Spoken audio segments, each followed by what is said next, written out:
What to do when your kids reject religion or leave the church. Hey, what you do next could make things a whole lot better, or it could make it actually worse. So pay attention.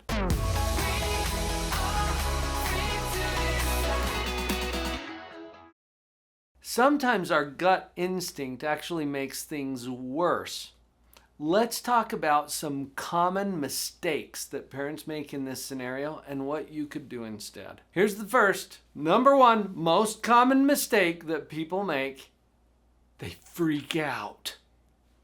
Freak out because it strikes you as being a crisis or something that is just the end of the world. I know, I'm a parent. I've experienced these things before too. But as a positivity psychologist, in all of the work that I've done with families over almost 3 decades now of clinical experience, freaking out tends to make things worse. I remember early in my career, I was wearing a pager. Do you remember those? The little electronic device, and it sits right there on your belt. And this pager went off one night. It was probably 2:30 in the morning. And the pager's going off right on my bedside table. I reached over and I looked, and it gives you a number to call, okay? It doesn't take a message like our phones do nowadays, but I had a number to call. So I got on my phone, I went in the other room so I wouldn't disturb Vicky while she was sleeping, and I called the number. There was a very frantic, freaked out mom on the other end. And I tried to calm her down. Ma'am, I'm here for you. I can help.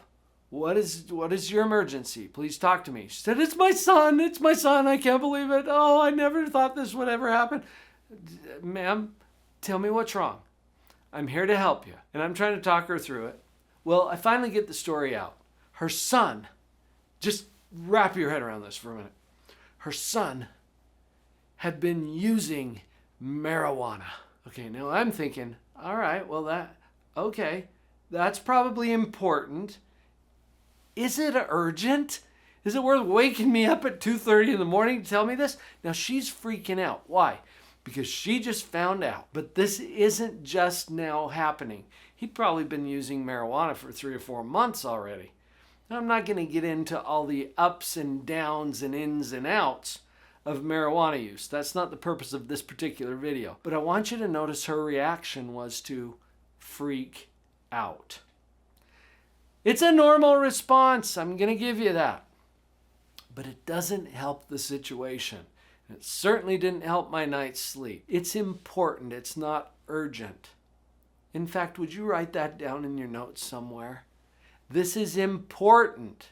It's not urgent. And when there's a lifestyle change, so we're talking specifically today about kids rejecting religion or leaving the church. This does not happen at 2:30 in the morning. This happens over months and sometimes years of experiences and thoughts and ins and outs and ups and downs. It's more of a process than an event, okay?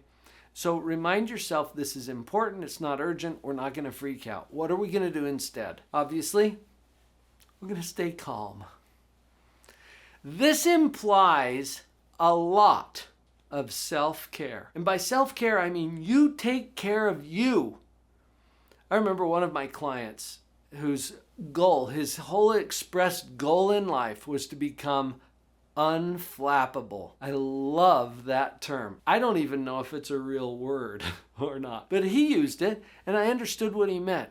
To become unflappable, meaning anything can happen out here in my world, or with my kids, or my relationships, or the economy, or the government, whatever it is, and I am good, calm, steady, unflappable.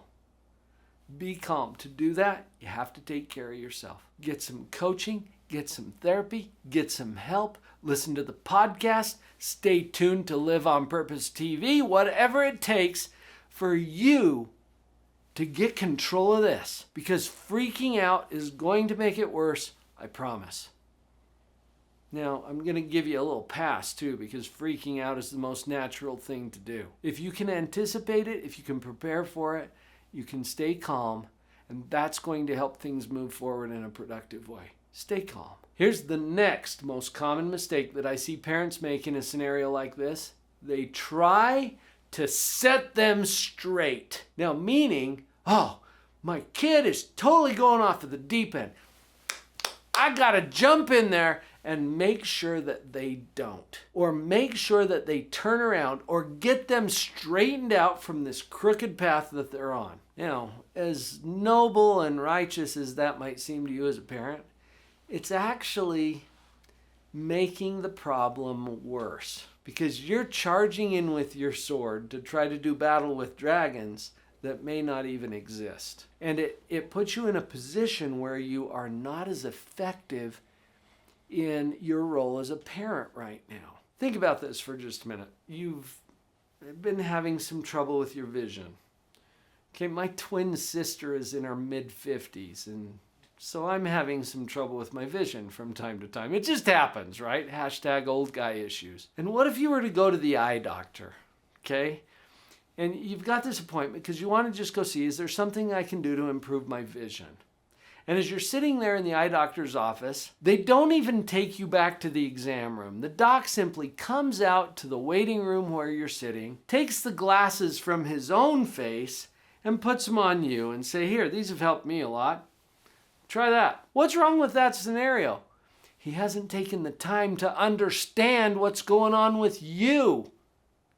And for him to give you a solution that probably isn't going to solve your problem and may even make it worse. I know this because I've tried on Vicky's glasses before. My wife has these progressive lenses that I cannot see a thing through. It's because they're not for my eyes, they're for hers. So using the eye doctor example, you want that doc to take you into the exam room. Find out what's really going on with you. What is it that your eyes need? Before he ever offers you any kind of solution. So what does that mean for us as parents? Instead of charging in to try to set them straight, what are we going to do instead? I'm going to put it this way. Seek to understand. Seek to understand. This means we got to get past our own destructive pride, because our destructive pride has us knowing that we're right. And because we are right, they are, by definition, wrong. And that's what has us getting all wound up in knots and charging in and trying to fix everything. Seek to understand. Be the eye doctor that's going to actually do the exam first before offering any kind of a solution. Your kids probably aren't even looking for a solution from you. In fact, this has been a process for them in the context of leaving the church, for example. And you've raised the kids in your church, right? This is part of what you've taught them, the family values and all that. And they're just stepping away. What's wrong with them? How can they even think to do that? Well, that's a pretty good question. But it's usually not a question. It's a statement disguised as a question. How could they even think to do that?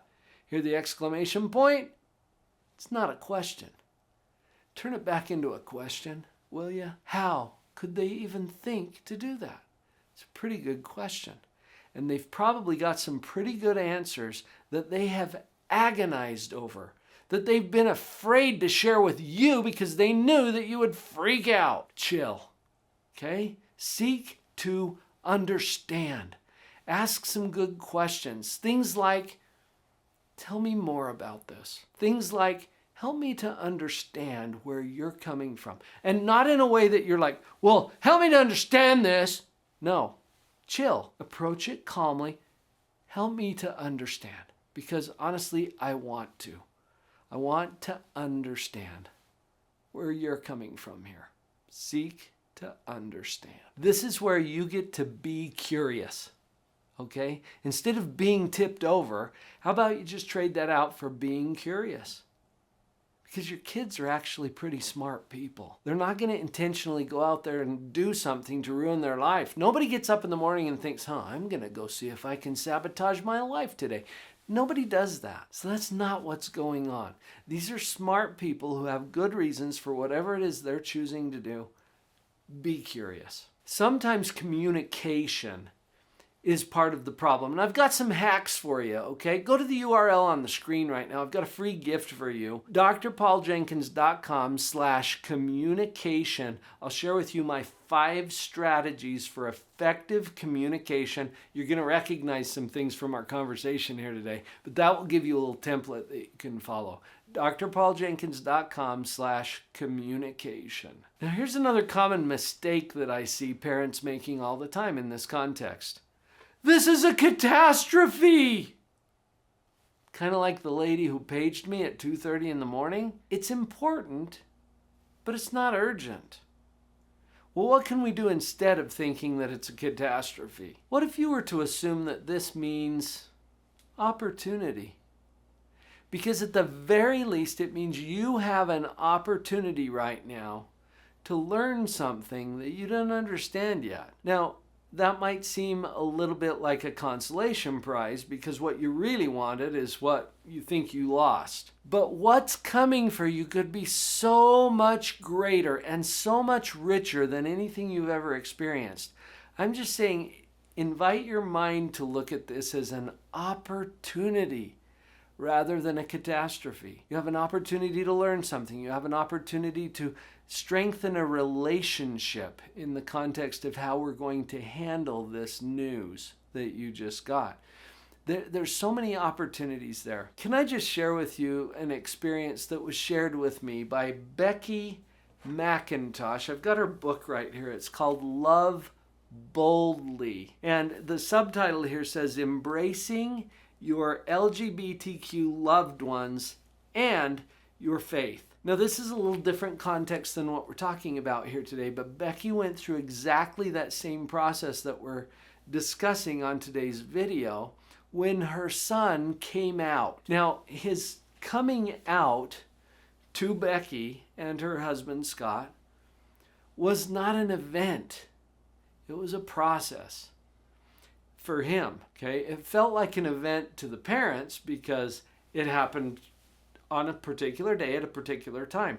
And so it was easy for them to go through all of the mistakes that we've talked about here. And they've shared that story in many places. But what I wanted to point out is the shift that they made from this is a catastrophe to this is an opportunity for us to learn something, which they also chose to share in the form of this book, in the form of many videos that they've put out to support parents and other people as they deal with similar circumstances in their life. Look, we all have stuff that comes up for us. But what if your situation, instead of being a catastrophe, is simply an opportunity now for you to learn something, possibly even share something with other people. And I'm so grateful for Becky and Scott, their family, and for other people who have courageously shared their stories in ways that have actually saved lives. And I know that's true because I know some of the lives that were saved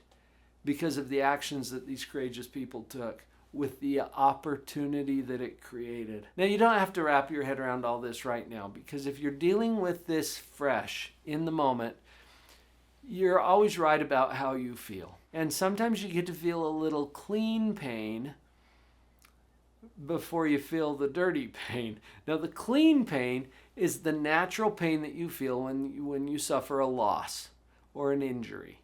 Okay, you're supposed to feel that way. The dirty pain is from all the stinking thinking that we do when we get into these errors that I've been sharing with you on today's episode.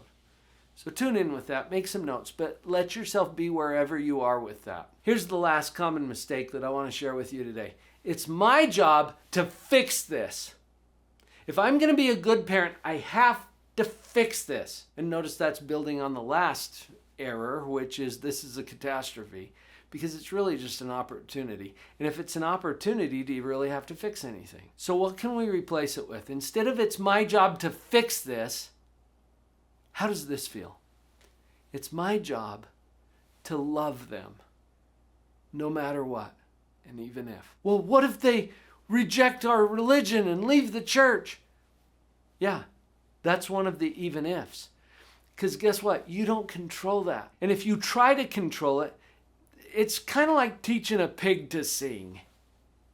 It just frustrates you and makes the pig mad. So let's back off of that and take on our real job, which is to love them no matter what and even if. Now pause for a minute and just see how that feels inside of your heart. Is that where you want to be as a parent? Where regardless of the choices of your children, you're solid. You're there. You're going to love them no matter what and even if. And then you open up that big heart of yours to be ready to receive the rich abundance that comes your way when we can get past some of these thinking errors and really focus in on our relationship with our kids. It's not about what they do. It's about how we show up for them regardless of what they do. Your job is to love them no matter what and even if. Hey, remember I shared with you, I've got 5 strategies for effective communication. This is going to help you with this and other aspects of your relationships. Just go to drpauljenkins.com/communication. I'll put it right in your inbox.